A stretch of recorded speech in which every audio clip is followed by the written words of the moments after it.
एक दिन एकांत में दोनों वार्तालाप कर रहे थे। नंद बाबा यशोदा मैया से कहते हैं, हे मेहर, हे कुटुंबिनी, ये सारे आत्मीय ब्रजवासी जन शोक से अभिभूत होकर हमारे संतान प्राप्ति के लिए यज्ञादि कर्म विस्तृत कर रहे हैं। लेकिन मेरा चित्त जिस प्रकार के पुत्र की अभिलाषा कर रहा है, वह किसी कर्म, अदृष्ट या भाग्य के प्रभाव से कैसे उत्पन्न हो सकता है। किसी भी जीव का जन्म शुभाशुभ कर्मों से ही होता है, किंतु मैं जैसे पुत्र की इच्छा कर रहा हूँ, ऐसे पुत्र यज्ञ आदि कर्मों के वशीभूत नहीं हो सकता है। मेरा पुत्र तो भाग्य, अदृष्ट का नियंता, विश्व का सृजन करने वाला होना चाहिए। ऐसा पुत्र यज्ञ आदि भौतिक प्रयासों के बंधन में भला कैसे हो सकता है। हे मेहर, मुझे जैसे पुत्र की अभिलाषा है, वह शास्त्र एवं यज्ञों के उपायों से संभव नहीं है। इसलिए मेरी पुत्रेष्टि यज्ञ करने की भी कोई अभिलाषा नहीं होती। मेरी तो यही चीर अभिलाषा है, हमारे प्रिय इष्ट भगवान नारायण के जैसा ही कोई हमारा आत्मज उत्पन्न हो। उनसे अधिक सुमधुर रूप रंग वाला कौन हो सकता है। यह सुनकर यशोदा मैया बोली, हे महर, हे ब्रजराज, वह रूप कैसा है, उसके बारे में कुछ तो कहिए। आप स्पष्ट रूप से बताएं, आप कैसा पुत्र चाहते हैं। श्री नंद बाबा बोले, हे महर, आजकल तो मुझे नित्य प्रति यह अनुभव हो रहा है कि श्याम वर्ण वाला, चंचल एवं सुंदर नेत्रों से युक्त एक बालक तुम्हारी गोदी में स्तनपान करने के पश्चात तुम्हारी गोदी में खेल रहा है। उसके झबले पर तुम्हारे दूध की बौछार न्यारी शोभा दे रही है। उसके माथे पर सुंदर काजल का ठिठोना टीका न्यारा शोभित हो रहा है। उसकी छोटी छोटी लटूरियाएं माथे पर बिधुर बिखर रही हैं। उसके हाथ पैरों में मोतियों की पहुंची कंगन एवं नूपुर पायल विराजमान है। उसके गले में एक बाघ के नख का कटला लटक रहा है। हाथ पैरों में काजल के हप्पा लगे गए हुए हैं, जिससे बालक को नजर न लग जाए। वह अति सुंदर मुखारविंद से युक्त है। महर, मैं यह नहीं समझ पा रहा हूँ, यह स्वप्न है या जागृत अवस्था है। हे सर्वधर्मिणी, तुम सत्य कहो, क्या ऐसा श्याम बालक तुम्हारे अंतकरण में भी स्फुरित होता है। यह सुन ब्रज रानी यशोदा आंखों में अश्रु धारण कर बोली, हे महाराज, मुझे तो नित्य ही अनेकों ऐसी अनुभूतियां होती रहती हैं। मुझे तो नित्य ही वह श्याम बालक गोदी में किलोल करते हुए दिखता है। कभी कभी तो मुझे ऐसा लगता है कि कोई मेरे आंचल से लटक रहा है, मुझे मैया मैया बोलकर पुकार रहा है।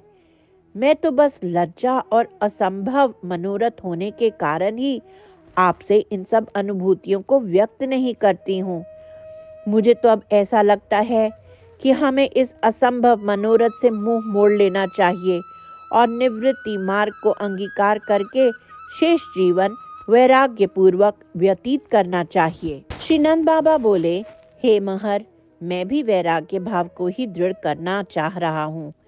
तथापि विश्वनियंता सृष्टिकर्ता श्रीमन नारायण ही हमारे सहायक एवं रक्षक हैं। यह सोचकर मेरी चित्तवृत्ति पुनः बदल जाती है। मुझे लगता है जो प्रभु ऐसे अनुपम, अश्रुत एवं अदृष्ट रूप को मुझे अनुभव करा रहे हैं, वे कर्म अकर्तु अन्यथा कर्तु सर्वसमर्थ प्रभु हमारे इस मनोरथ को अवश्य ही पूरा करेंगे।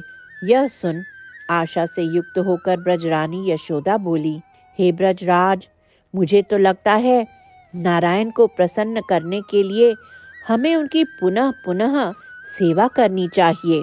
श्री नंद महाराज बोले, यह तो ठीक है, किंतु हम कौन सी सेवा करें। ब्रजरानी बोली, द्वादशी व्रत, एकादशी व्रत करने से उनकी संपूर्ण सेवा हो जाएगी। यह सुन ब्रजराज आनंद पूर्वक बोले, तुमने तो मेरे मन की बात कह दी, क्योंकि मेरे हृदय में भी ऐसी ही उत्कंठा हो रही है। अतः हमें आज से ही व्रत आरंभ कर देना चाहिए। उधर आकाश में इन दोनों की वार्तालाप सुनकर देवताओं ने दुंदुभी नाद कर दिया।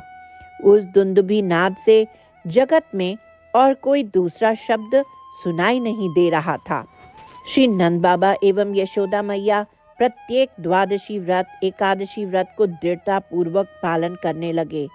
अब 1 वर्ष पूर्ण होने को ही था।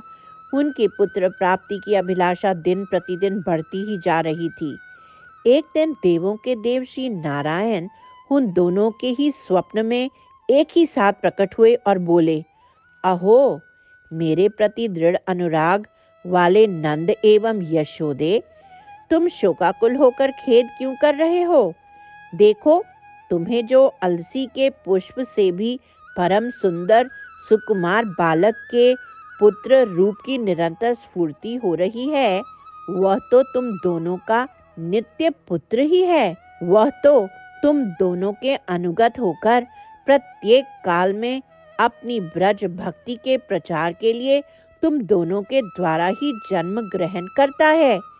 मैं अभी स्वर्ग में स्थित द्रोणधरा को प्रवर्तित करता हूँ।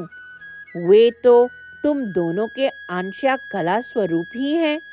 तुम्हारे सौभाग्य को कहाँ तक कहूँ। इस ब्रज के सुख का अनुभव तो ब्रह्मा भी नहीं कर सकते। यहाँ तक कि भगवान श्री कृष्ण को भी इस भूमि का रस स्वादन करने के लिए तुम दोनों के निजी पुत्र होकर जन्म ग्रहण करना होता है। अतः तुम दोनों की ही यह सुमधुर अभिलाषा शीघ्र ही पूर्ण होगी। स्तनों से दुग्ध धारा एवं नेत्रों से आनंद अमृत अश्रुधारा एक ही साथ प्रवाहित हो रही थी। अन्य गोपियों की अपेक्षा यशोदा मैया के कृष्ण दर्शन और सेवा में यह विशिष्टता विशेष रूप से देखी जा सकती थी। यशोदा मैया एवं अन्य गोपियां पुनः पुनः कन्हैया की शोभा का दर्शन कर आपस में कहने लगी कि अरे देखो, इस बालक के सभी अंगों का निर्माण तो मानो इंद्रनील मणि के द्वारा ही हुआ है। इसके अधर ओष्ठ पद्म राग मणि के द्वारा, हस्त चरण कमल रागमणि के द्वारा, इसके 20 नख चंद्र रक्त वर्ण वाले मणियों के द्वारा निर्मित है। कदाचित यह बालक मणिमय हो सकता है। पुनः बालक की कोमलता पर विचार कर वे बोली कि यदि इसको मणिमय मान लिया जाए तो इसमें कठोरता आ जाएगी। तब गोपिकाएं दूसरे प्रकार से विचार व्यक्त करने लगी कि इस बालक के अंगों का निर्माण तो मानो नील कमल के द्वारा ही हुआ है। इसके अधरों का निर्माण बंदूक पुष्प गुड़हल के द्वारा, हस्त कमल का निर्माण मानो जवा पुष्प के द्वारा, 20 नख समूह का निर्माण मल्लिका की कलियों से हुआ है। अतः कदाचित यह बालक पुष्पों के द्वारा ही बना है। इस प्रकार वे तर्क वितर्क करने लगी। इसके पश्चात उन सभी ने वक्षस्थल के दाहिने भाग में कमल नाल के तंतुओं के चूर्ण के समान सुंदर एवं स्निग्ध श्री वत्स चिन्ह रूपी रोमावली को देखा। मैया यशोदा को ऐसा लगा, मेरे द्वारा अभी अभी दूध पिलाया गया था, यह चिन्ह उसी दूध के कण होंगे। मैया कोमल वस्त्र के छोर से धीरे धीरे चिन्ह मिटाने का प्रयास करने लगी। जब बहुत प्रयास करने पर भी वह दूर नहीं हुआ तो उन्हें लगा ये कहीं महापुरुष का चिन्ह तो नहीं है। मैया ने बालक के वक्षस्थल के बाएं भाग में लक्ष्मी के चिन्ह को भी देखा। सभी गोपियों ने देखा कि यह बालक अरुणकर पदतल से युक्त है। ये शोभा देखकर ऐसा लगा जैसे श्याम यमुना के 4-5 कमल तैर रहे हों।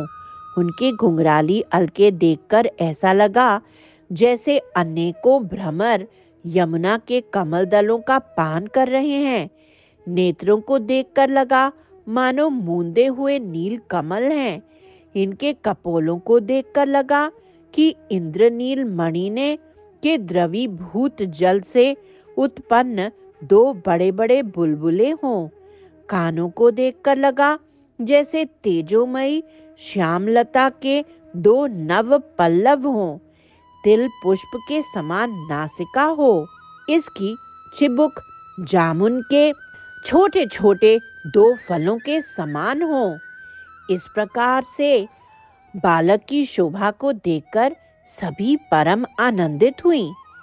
आज जन्माष्टमी के सुअवसर पर श्री कृष्ण के दर्शन रूपी उत्सव में सूतिका गृह में उपस्थित ये सभी गोपियां प्रायः श्री नंद बाबा के भाइयों की पत्नियां, यशोदा मैया की देवरानी जेठानी एवं नंद भवन की दासियां ही थीं। दूरस्थ गोपियों तो धाय के बुलाने के पश्चात नंद उत्सव में यहाँ पधारेंगी। श्री गोकुल धाम की जय। श्री बाल गोपाल की जय। श्री बाल कृष्ण लाल की जय।